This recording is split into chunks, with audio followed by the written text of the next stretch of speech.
Hey guys, it's Amber and I'm getting ready to work on Memory 3 for my Christmases Past album.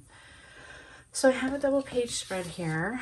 I love this photo. This is from 2012. This is my dad taking pictures of the tree on Christmas morning that year.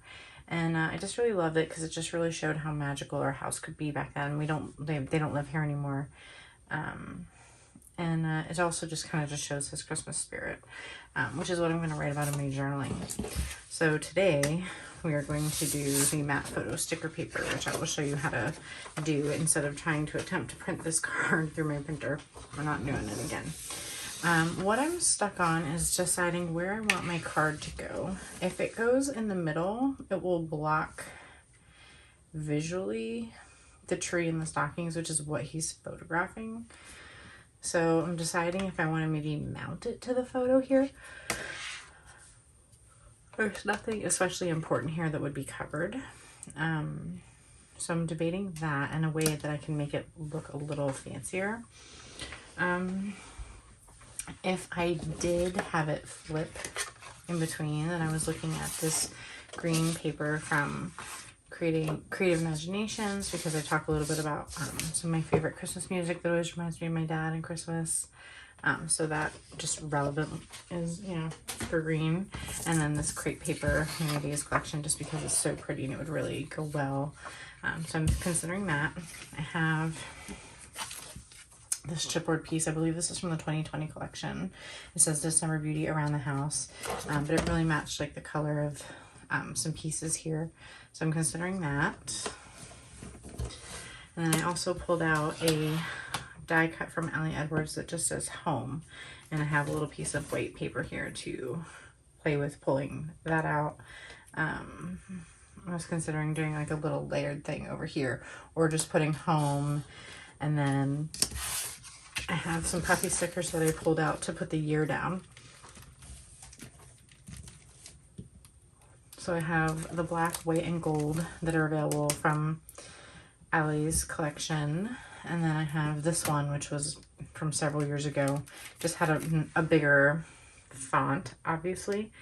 And since it's a bigger photo, I thought maybe I'd be able to get away with using the bigger font. And it's a nice dark green. So I'm going to see what ends up looking good. I'm not sure yet. So let's go ahead and work on the journaling card first. So I sized it, even though it's 3x8, the whole card, I sized it to 4x8 so I can run it through the printer, hopefully with no issues. So this is a full 8.5 by 11 piece of matte sticker paper by this company, Nico. I've used it a few times in my October daily. It works awesome. And the nice thing is it's for laser or inkjet, and it goes on really clear. So Shu Wen, who has the Cho Puff, if I'm saying that correctly, Creations YouTube channel, and as a member of the Ali Edwards December Daily team this year, introduced me to this, and she has a whole video on it if you're interested in looking at it. You can even make these. She cuts it to where the card needs to be. I cover the entire card so that everything has the same look and feel, and you don't see any hint of shimmer because the whole card is covered. So I'm going to pause, print that out, and I will show you how to apply it. Okay guys, so I decided to go ahead and do a voiceover and speed up the rest of this video because I'm doing a lot of similar things that I did in the last two. So printed this out on the sticker paper. I added a stroke so what I did is I created a 3x8 file, drag it over onto a 4x8.5 inch canvas, and then I create a stroke right before I save it so that it prints a tiny little line so I know where to cut. Now, so far I've only used this on 3x4s. It's a little harder to maneuver on the 3x8 just because it's long. I started to stick it down and I could see it was going crooked, so I peeled it back off. It's pretty forgiving if you only lightly touch it down. And then I made sure it was lined up at the bottom. I'm using that Cricut tool there just to help smooth it all down, get out any air bubbles that might occur. And you can see there it looks pretty good. You can't even really hardly tell it's on there. So next I am trimming the edges of my printout. It's 14, but for some reason it printed out a little bit wider than 14, and I wanted to make sure it got cut where it needed to. So I'm going to mount it to the back of the previous day's photo first. I'm going to use my 1/8 inch score tape there along where the holes are. It fits in there perfectly so I don't get any stickiness on where the holes get punched. And then I'm going to use 1/4 around the rest and get it mounted down. So I'm going to cut the edge down the middle of the photo first, and then I'm going to cut the top and bottom. For some reason it printed just slightly larger than the dimensions I had guessed, or asked, not guessed, that I had set. I'm not sure why sometimes it just does that. It's very minuscule. So I'm just trimming the edges, getting the holes punched, and then I'm going to punch the holes and cut the pieces off the other side. Instead of trying to do it with a trimmer, it's just sometimes easier to hold things on and do it with scissors. So I'm going to decide to put that journaling card on the right hand side again, but first I want to get one of these home dies punched out so I can see what it's going to look like. I did do 2, thinking that I might stack them together like I did for day 2 to try to get them, you know, to look a little thicker, but I ultimately ended up deciding to only go with 1.